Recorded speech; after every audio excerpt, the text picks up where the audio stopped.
The information and opinions presented in this podcast are based on research done at a particular point in time. The fields of medicine, surgery, psychology, etc. are constantly evolving as new studies and movements happen. Please take into account the year of any particular episode's publication, and as new information presents itself, we will do our best to release updated episodes on the topics. Listener discretion is advised for references to medical terminology of body parts. Unless otherwise stated, no one speaking on this podcast is a medical or legal professional and cannot provide medical or legal advice. Welcome to the Trans Field Guide.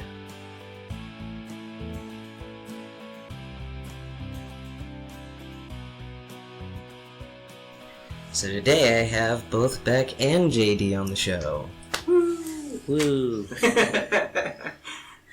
And we're going to be talking about how to be thankful during hard times, especially with the holidays and Thanksgiving coming up, and there's a lot of spoken and unspoken pressure to be thankful, especially during Thanksgiving, because we're giving thanks. What a concept. And sometimes that can be really hard when you're going through hard things and having dysphoria and potentially having seasonal depression and all that. So, what type of advice would y'all give for exercises and stuff for trying to find things to be thankful for during this season? It's one of those things that's tough to give kind of a broad, general answer because everyone's so different. I guess one of the first things that comes to mind is giving yourself a little bit of leeway to be able to acknowledge that there are some things that make it difficult to connect with the things that you're thankful for. I know I just tend to come from that mindfulness base there of just like, yeah, there are some things that right now with how I am that can be in pain or distressed and uncomfortable. And then from there start to zoom out a little bit. Like the mindfulness concept that even with a really cloudy or stormy sky, that there's still the sky beyond the clouds. So as you zoom out, it's like, okay, what else is still there? If I can observe it, some part of me that's observing it is actually still bigger than the thing that I'm observing or outside of the thing that I'm observing. Discovering the edges of where the dysphoria is, the edges of where the distress may be, and from there having that sense of discovery. I don't know, sometimes for me it's helpful to look back. It's like, oh, okay, I have my journals, I have my photo albums, and that can sometimes remind me, oh, that's right, there have been times I don't think about all the ways that life can suck. That there are times I can think about my furry family, my cat, my dog. Definitely thankful for them. Yeah, I think that, it is easy to get wrapped up into the dysphoria, the I don't have, I wish I had, and I think Thanksgiving does bring that to light of all these, there's commercials and movies and things that bring to light of very heteronormative, cisgender normative things that you're supposed to do during the holidays, and get-togethers with biological family isn't always a happy time for those of us. I was talking with V earlier today, and I'm lucky that my parents have come around to being supportive as support in their, it's a broad term of support, but it's, they struggle with my pronouns, and even though I've been transitioning for a while now, it's still a struggle for them, and I have to remind myself that it's a struggle for them as well, and that I'm going to get misgendered going home, and there's going to be times when I'm not misgendered, but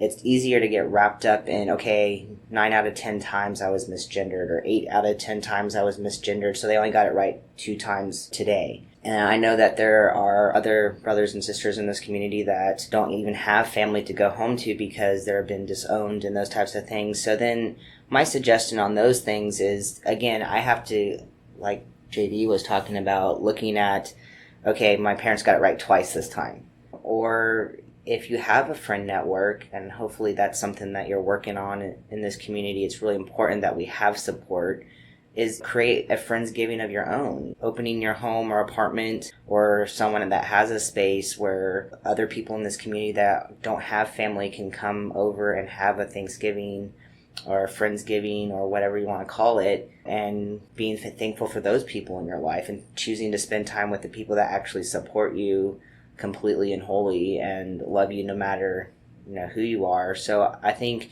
it is looking at that, looking at your fur family if you have that. For me, it's looking at what I do have. I have a roof over my head. I have a job that I'm thankful for. I have coworkers and family and friends that I can talk to. I can reach out if I'm having a hard time. Looking at too, especially when you're talking about dysphoria, for me it's looking at what do I like about my body? What do I like about who I am and how I express my gender? So most times my haircut is on point. Like if that's what I can be thankful for, and that's the only thing out of my body I can be thankful for is my haircut, or it might be your nose, it might be your mouth, it might be your hands, or something that you can take some small part that I don't have dysphoria of 100% of my body, but there are parts of my body I do like and I am thankful for. I'm thankful for my physical health, that I'm able to walk around and breathe and do those things without assistance. I have to be thankful for those kinds of things. Even if I'm having a dysphoric day, I can say, okay, well, my friends that have to have devices to walk around, I don't have to have that. So I'm thankful for those kinds of things. I think that's with this community, our community, that we really have to be a lot of times looking at those small things. Even if it is today it's sunny, or it's cooler and I like the cooler weather. I mean, whatever it is. And I think it gets easier as you practice this, as you practice waking up and being thankful for at least one thing. To me, at first, it's odd to be like, okay, what am I like? I'm going to write this down or whatever. But as you practice these things of being thankful, recognizing things that you are thankful in your life, it gets easier to do. But it's going to be odd if you haven't done it before. I mean, I'm thankful for the little transitional things. Like if I find one more facial hair or one more chest hair, like I'm thankful for that. I think taking the small things do eventually add up to really big things. JD, you made a really good point about looking back to the past of how far you've come. Even if you have to go as far as back as middle school or high school, for those of you that are, outside of that for a couple of years, even looking back there and remembering who you were and what you looked like and how you presented and your identity back then and how it's transitioned, even that's a transition to be celebrated.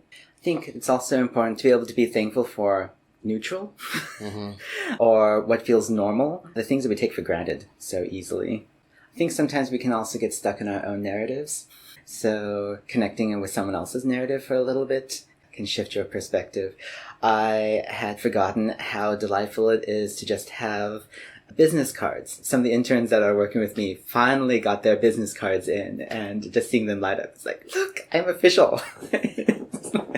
Was just really delightful to see. It's like, oh yes, that is pretty awesome. And just looking back on that, it's like, okay, here are my business cards. Finally has a new address since we have a new campus.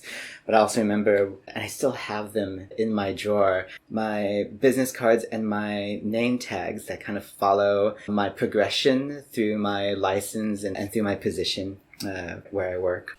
And that does also bring up another thought, I'm not sure if you would phrase it as being thankful for, but being supportive and happy for the good things in those around you. Because I know that a lot of the times, if you're dealing with a lot of depression and stuff, you can have it where when other people have successes, you end up feeling bad because you're like, oh, their life is so much better than me, type of thing. Or, man, I wish I had XYZ that they're celebrating right now. That whole compare and despair. Yeah. Well, and I think it's really easy to look at what people have or what people are doing, and envy those kinds of things, but we don't know their internal struggle or what they're really going through. When I was on Facebook, I'd see photos of these happy families or relationships, and then 2 years later they broke up or they're divorced. And so it's like, okay, they have all these happy photos on their Facebook pages or social media accounts, and it looks all perfect, even up to the month of the divorce, and it's like, or breakup, and it's like, wow, you are really putting on a show for everyone else. So I think it's easy to see that, oh, this person has, or this person is doing so much better than me, but we really don't know what that is. And I think also, where do you place value in your life? So for me, I have a stable job and I can pay bills and things like that, but am I in a secure place where I want to be financially? No, but I have to think, well, I'm happy. I'm content with my life right now. And for someone who struggles with depression and severe depression, that being able to say I'm feeling okay, And okay is, amazing, to where I can get to depression and suicidal ideations and, even suicidal attempt kind of stuff, that just being content and okay, I have to be thankful for that I'm not stuck in a depressive episode. Or other people, I can be like, man, I wish I could live like them. I could wish I had that kind of income. Life would be so much easier, but doesn't necessarily mean I would be happy or any more grateful for what I have or have not. We get so far removed of what is okay and, what is happiness for you. I think that's what everyone has to understand, is what is happiness for each individual person looks different, and trying to find your happy, even though it might not look like the ideal happiness standards of our society. Like, again, I think you got to really figure out what that is for you. And I think that can be a range of happiness. You can have a zone of happiness that works for you at whatever point in your life. I know I sometimes get stuck in like remembering a particular event, like, oh my goodness, I was so happy, happiest time of my life or whatever. What is it going to take to get back there? Mm-hmm. It's like, well, when I finally step back from that, it's like, oh, that means I'm trying to move backwards. What's the new adventure that I could actually be moving forwards into? And for me, when I start to reframe it that way, for me, I like that sense of adventure, that sense of potential and possibility. And it also gives me something to focus on right now, just like, oh, what are the steps I get to do now where I can give myself more opportunities to find the things I can be thankful for. And and I think finding, new people to connect with, new experiences, and trying to go outside of what you normally do every day, even if it's, I never walked this trail before, so going out and experiencing and really taking in that experience. So I think I'm guilty of this, that I get caught up in all the things I have to do or perceive that I have to do, and I don't just sit in and enjoy each of those have tos. So yesterday I had a meeting, and it was a long meeting, and it was rough to have to take up an early morning Saturday to do that, but to sit back and just really enjoy, like, wow, I have a place to be today. People want me somewhere. I'm wanted at some level, and connecting with people I normally don't connect with in my friend groups or my social circle. And so, like, just taking in those moments of, okay, or even if it's for a job, like, what can I get joy out of today at my work? Even if it's a mundane task of whatever, and it's a thankless job to a lot of people, but what can I be thankful for with this today? Like this episode? Tell someone about it. Resources referenced in this episode can be found in the show notes at transfieldguide.com. Stay safe, and remember that I'm proud of you.